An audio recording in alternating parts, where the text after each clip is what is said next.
ይህ አዋዜ ልዩ ነው።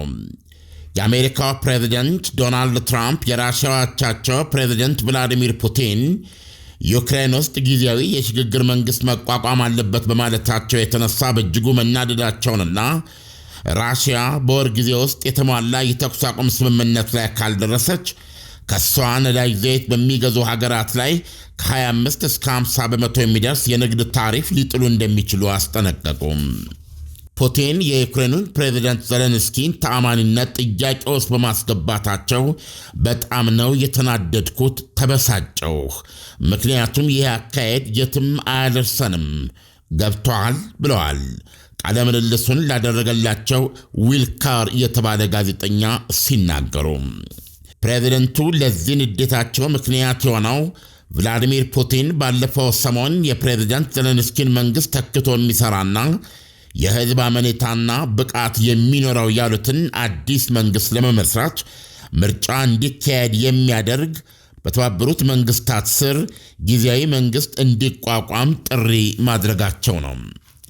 አዲስ አመራር ማለት አሉ ዶናልድ ትራምፕ፣ አዲስ አመራር ይምጣ ማለት ጦርነቱን የሚያስቆም ስምምነት ለረጅም ጊዜ አይኖርም ማለት ነው። በጣም ነው የተበሳጨሁት። ስለዚህ ስምምነት ላይ ካልደረስንና የዚህ ምክንያቱም ራሽያ ነች ብዬ ካሰብኩ ራሽያ ላይ ሁለተኛ ደረጃ ማዕቀብ እጥላለሁ ብለዋል። ሁለተኛ ደረጃ ማዕቀብ ሰከንደሪ ሳንክሽንስ ማለት ከራሽያ ጋር የሚናገዱ አገሮች ከሞስኮ ጋር ያላቸውን የንግድ ግንኙነት እንዲተዉ ለማስገደድ ከአሜሪካ ጋር ባላቸው የንግድ ልውውጥ ላይ ታሪፍ መጣል ማለት ነው።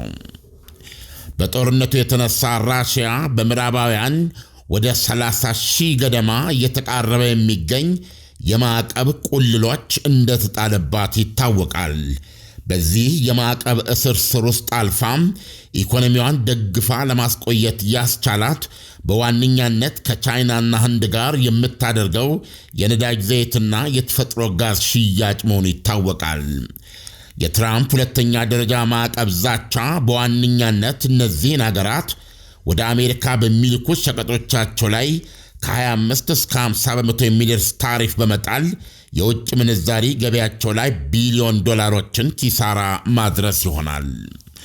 ለምሳሌ ቻይና በፈረንጅ 2023 የ501 ቢሊዮን ዶላር፣ ህንድ ደግሞ የ77.5 ቢሊዮን ዶላር ሸቀጦችን ለአሜሪካ ሸጠዋል።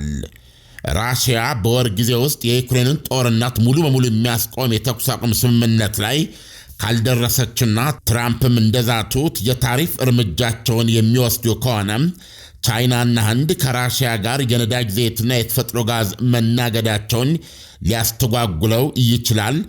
ይህም ራሽያን ወሳኝ የሆነ ገቢ ሊያሳጣት ይችላል የሚል የተንታኞች እምነት አለ። ራሽያና እኔ የዩክሬኑን ደም መፋሰስ የሚያስቆም ውል ለመቋጠር ባንችልና የዚህ ምክንያቱ የራሽያ ስህተት ነው ብዬ ባስብ ላይሆንም ግን ይችላል። ዘይት ላይ ማለትም ከራሽያ ወደ ውጭ በሚላኩ ሁሉም አይነት የነዳጅ ዘይቶች ላይ ሁለተኛ ደረጃ ታሪፍ እጥላለሁ ብለዋል ትራምፕ። አሜሪካ የሁለቱን አገራት ተደራዳሪዎች ይዛ ሳውዲ አረቢያ ውስጥ በየተራና በተናጠል ባካሄደችው ድርድሮች አማካኝነት የጥቁር ባህር ላይ ውጊያን ለማስቆም እንዲስማሙ አድርጌያለሁ ስትል ባለፈው ሳምንት ማስታወቋ አይዘነጋም። ዩክሬንም ስምምነት መደረሱን አምና ለማክበርም ዝግጁ መሆኗን ፕሬዝደንት ዘለንስኪ አሜሪካ የተኩስ አቁሙን ያስታወቀችለት መግለጻቸው አብሮ የሚታወስ ነው። ይሁንና ራሽያ ከሁለቱ ወገኖች የተኩስ አቁም መግለጫ አንድ ቀን ዘግይታ በሰጠችው ምላሽ በጥቁር ባህር ላይ የተደረሰ የተኩስ አቁም ስምምነት እንደሌለ፣ ሊኖር የሚችለው ራሽያ የእርሻ ውጤቶቿንና ማዳበሪያን እንደ ልብ መሸጥ እንድትችል የእርሻ ባንኳና ሌሎች የገንዘብ ተቋማቷ ከዓለም አቀፉ የገንዘብ ስርዓት ስዊፍት ጋር እንዲተሳሰሩ ሲደረግ ብቻ እንደሆነ ጠቅሳ ቅድመ ሁኔታ ማቅረቧ ይታወቃል። ይህንን ተከትሎም ፕሬዝደንት ዶናልድ ትራምፕ በሰጡት ምላሽ ራሽያ ስምምነቱ ላይ ቶሎ ላለመድረስ እግሯን እየጎተተች መሆኗን ጠቅሰው ያ ማለት ግን ራሽያ ስምምነት እንዲደረስ አትፈልግም ማለት አይደለም ሲሉ ተናግረዋል። አያይዘውም ራሽያ ያቀረበቻቸውን 5 ወይም 6 የሚሆኑ ቅድመ ሁኔታዎችንም ተግባራዊ ማድረግ የሚቻልበት ሁኔታን እያጤኑ መሆኑንም ገልጸው ነበረ።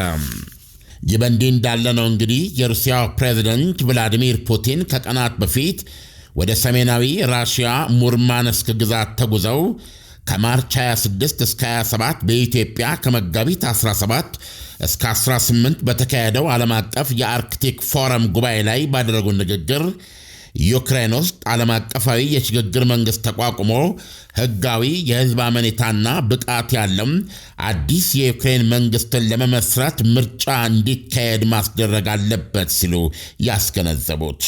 ይህም ፕሬዚደንት ዶናልድ ትራምፕ በመጀመሪያ የሥልጣን ዘመናቸው 100 ቀናት ውስጥ እውን አድርገዋል የሚሉትን የዩክሬን ተኩስ አቁም መከበርና የዘላቂ ሰላም ድርድር መጀመርን ላልተወሰነ ጊዜ የሚያራዝም ነው።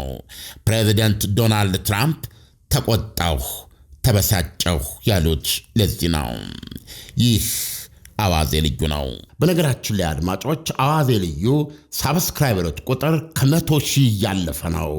እናመሰግናለን።